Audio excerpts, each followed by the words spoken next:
Ako na magbabasa. I'll read the first comment. Okay, una na, Carlo. Okay, from Normer Anthony Madrina, 116. The dramatics that the family and supporters of PRRD must have contributed to the decision to reject the appeal. Attorney, what do you think? Take it or leave it.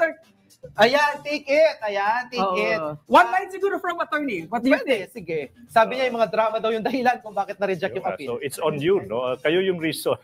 Unfortunately, kayo yung reason. Si Yusek. Yes, actually, kailan lang sinabi ni Harry Roque na binanggitan naman niya tungkol sa kidnapping. Oh, ayan, Harry Roque, yan. Yung mga words nyo, nagagamit tuloy ng ICC. Okay. The internet is forever talaga nga naman. Sige, alright. Next, Prof. Edna, you would like to say anything? Just take it. Okay, sige. Okay. Next comment tayo. Sabi ni Philip Manalo, narinig na ng gobyerno ang inyong hinaing, umuusad na ang kaso sa mga gusto nyong makulong, good government na with a heart, no? So, ang itong comment po bang ito ay, we will take it or cleave it? Take it. Ayan, take it. Kay Prof. Edna, ano pong masasabi niyo doon sa comment, but take it? Medyo malayo yung kaibahan eh. Malayo yung distansya, yung approach ng pamamahala.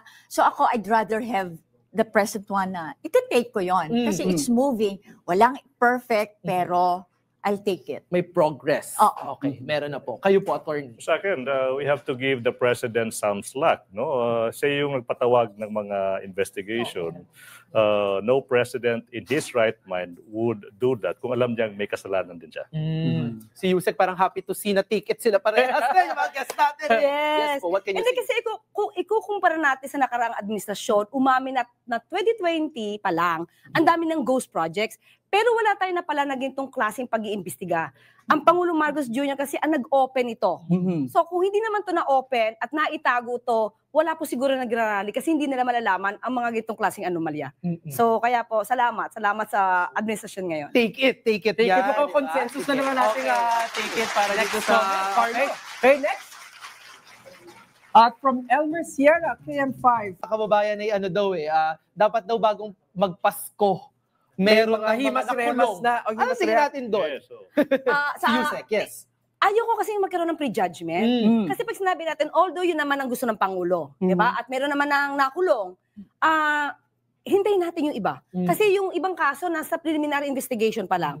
So pag nagkaroon tayo ng resolution at ang recommendation ng Ombudsman or DOJ ay to file the case, so sigurado naman po yung magkaka-warrant of arrest. So hintayin na lang po natin kasi ayaw namin na pangunahan na, oo, meron na. Tapos parang pinungunahan namin yung Ombudsman sa kasandigan namin. So hintayin na lang po natin. Si yung sa attorney? akin kasi, yung paghahabol, yung call for accountability, dapat hindi po tayo magdi-discriminate. So kaalyado man, member man ng ibang political party, dapat panagutin. Yung dapat panagutin, accountability whenever, whoever, whatever. Ayun, no? Nakapiring kasi si Lady Justice. Walang sinisino.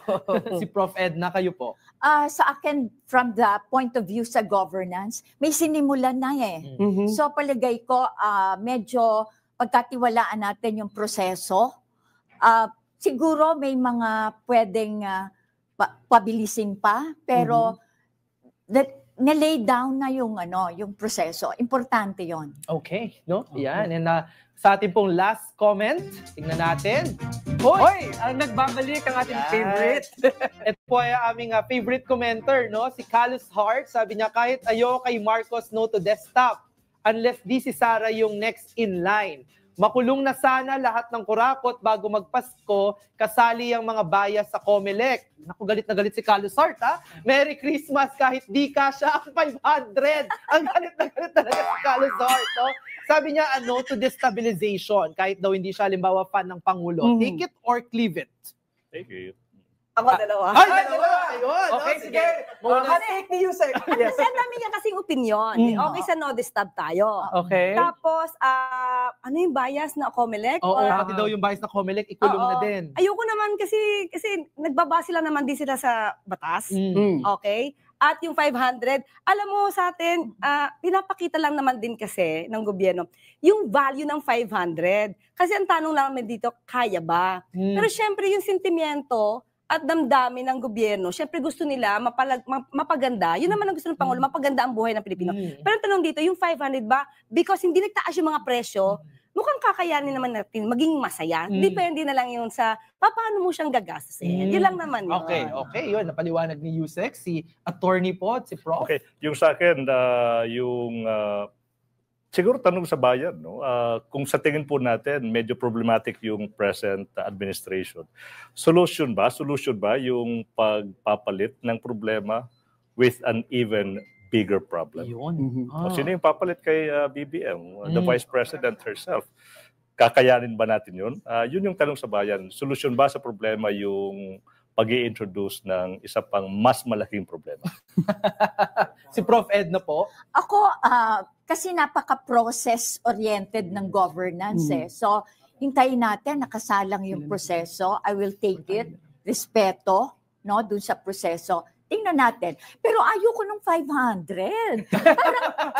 Parang kulang sa akin. Ayan, umabot si Prof. No, Edna. sasabihin nung iba, professor, nako, yung lifestyle nyo kasi, baguhin nyo. Pero sa totoo lang, medyo ang hirap mag-budget ng 500 sa Pasko.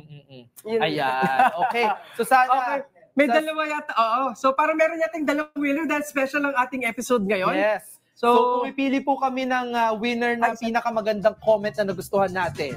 Ito po from ba last kayong year. nakuha? Week, congratulations kay Elizabeth Gutierrez. Yes. So, ito ng sign with due respect. Mark. Last week natin na napanalunan. Okay, oo. So sino po ang pinaka nagustuhan ng ating mga guest na comment na nabasa natin? Pwede po ba natin i-flash ulit? Oo nga, nakalimutan na. Hindi. Tingin ko yung yung may 100% consensus. Oo, yung consensus. First two ba? First two na Okay. Si Nomer Anthony yata. yung isa. Kakasama ng mga DDS. Yes. Ayan, na-reject ang appeal nyo. Okay, take it yun. At saka yung comment na pangalawa naman na bagamat may mga panawagan pa din para sa na lahat ng sangkot ay dapat managot, progress din naman. May mga napakulong na at inaantabayanan pa ng ating mga kababayan yung susunod. At sundan ang proseso. Oo, ayan. Sige. Okay. At sige. syempre, bago po tayo magtapos, let's watch this video.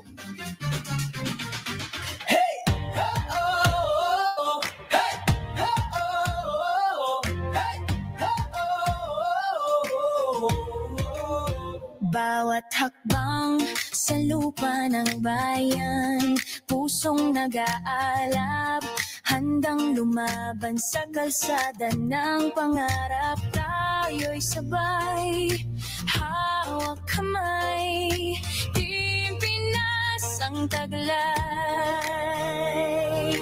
Bagong umaga, tayo ang simula, liwanag ng pag-asa, Team Pinas ang dala, isigaw.